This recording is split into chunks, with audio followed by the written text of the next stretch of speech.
You ever feel like time has already betrayed you? Like the train left when you weren't looking, and now you're stuck on the platform?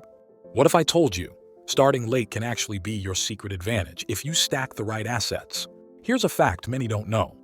Over 60% to 90% of the market value of top companies today comes not from factories or physical assets, but from intellectual property, ideas, brands, and intangible leverage. Think about that. The real wealth engine is seldom what meets the eye. By the time you finish this video, I'll walk you through powerful, often overlooked assets you can begin stacking today. Ones that compound, protect, and even generate income for you, no matter your age or when you begin. And yes, this is not another generic list. You're going to discover hidden mental models, surprising psychological levers, cultural insights, and uncommon strategies most people never hear. So stick with me, because later, I'll reveal the one silent asset that even many millionaires neglect, and that one alone might change your life more than stock picking or real estate. If you're ready to break through barriers and achieve greatness, hit that subscribe button. We're here to support your journey to success. Let's start with asset number 1. Longevity in compounders, dividend growth stocks, rising payouts. You may have heard dividend stocks, but few talk about the hidden power. Dividends that consistently grow, not just yielders. These are dividend growth compounders. Imagine owning a stock that pays you $200 a year today, but increases that payment by 7% every year. 10 years later, you might be making $400 or more without touching the principal. That's compounding income itself. When you're starting late, you don't have 50 years of growth ahead, but you do still have the potential to get rising cash flow year after year, which gives you optionality, i.e. choices to reinvest, spend, or redirect. Focus on companies that have a decades-long history of increasing dividends, not just paying dividends. Look for 1 years of payout growth, healthy payout ratios, and businesses with moats. Reinvest the dividends. Let that income snowball. And as you'll see, this kind of rising income becomes a base you can layer with other assets, bringing us to the next one. Asset 2. Cash flowing real estate. Many talk about real estate in general, but few dig into the niche, creative cash flow opportunities suited for late starters. Things like small multifamily deals, value-add flips, or even unconventional assets like parking, cold storage units, or storage sheds. Here's a little-known fact. In many smaller cities, parking lots or self-storage units can yield 8–12% net cash-on-cash returns, with relatively low maintenance. Because real estate is tangible, less volatile than equities, and can act as an inflation hedge. Plus, cash flow helps you live without selling your core investments. Where people go wrong is they go for big, glamorous properties they can't manage. They over-leverage. They neglect operating costs, vacancy, maintenance, property management fees. They forget the math, revenue minus all costs. Now imagine coupling rising dividends from asset 1 with real estate income. That's the start of a resilient income engine. Next, let me show you one of the most underrated assets in modern wealth creation. Asset 3. Intangible capital, your reputation, brand, and trust equity. Here's something most guides skip. One of your greatest assets is intangible capital, the composite of your reputation, network, brand, and the trust others place in you. This is not just self-help fluff. It's real value you can convert later. In business valuations, intangible assets, goodwill, brand, IP, relationships, often account for a majority of value.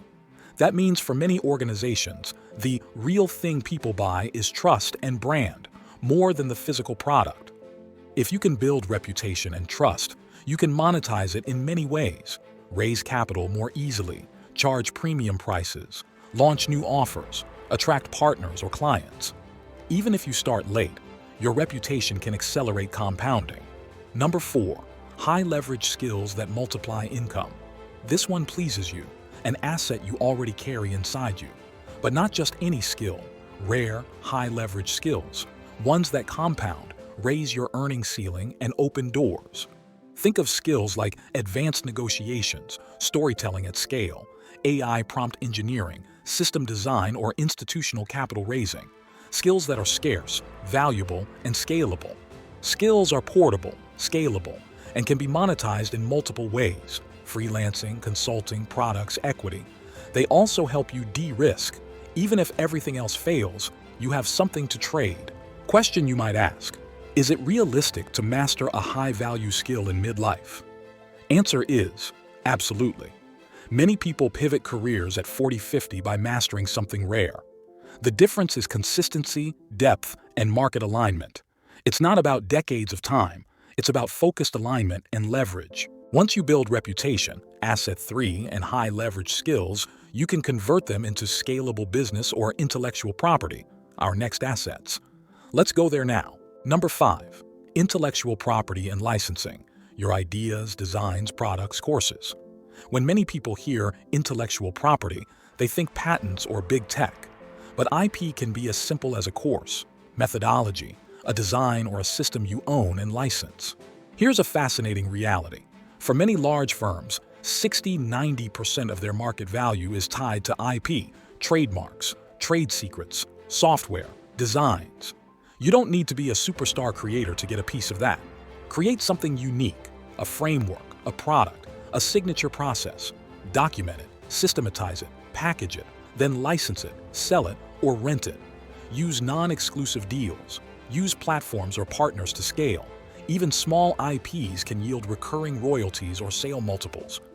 Intellectual capital will always trump financial capital. Asset 6, private capital and alternative investment stakes. This is where most people say, but I'm not rich enough to invest in that. Yet some forms of private capital or alternatives are accessible. Crowdfunding deals, private credit, angel syndicates, fractional real estate, or private funds.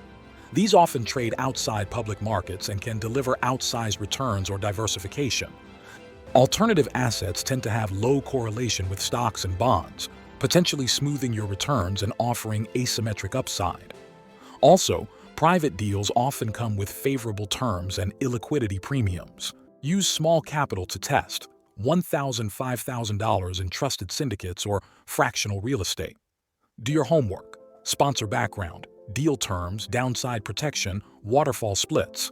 Treat it as part of your alternative bucket. Over time, you allocate more based on wins and confidence. Number 7, fixed income and inflation-indexed instruments. When markets wobble, people often retreat to bonds or inflation-protected debt. They're not cool, but when you're starting late, you need a defensive anchor. The role of these instruments is not to make you rich, it's to protect what you've built. Losing 50% isn't easy to recover from in your 40s or 50s. A steady, reliable stream of coupon payments with capital preservation gives you stability, so other risks become manageable. Where people go wrong is they over-allocate when interest rates are low, or pick high-yield junk bonds thinking they're safe. They forget inflation erodes returns, or fail to ladder maturities. Use high-quality bonds or inflation-linked bonds. Ladder them so you have periodic maturity. Don't chase high yield indiscriminately. Use this asset as your base layer of safety and income stability. Now there's only one left, and this is the one many high performers forget. It's subtle, but it ties everything together. Asset number 8, optionality and optional asset rights.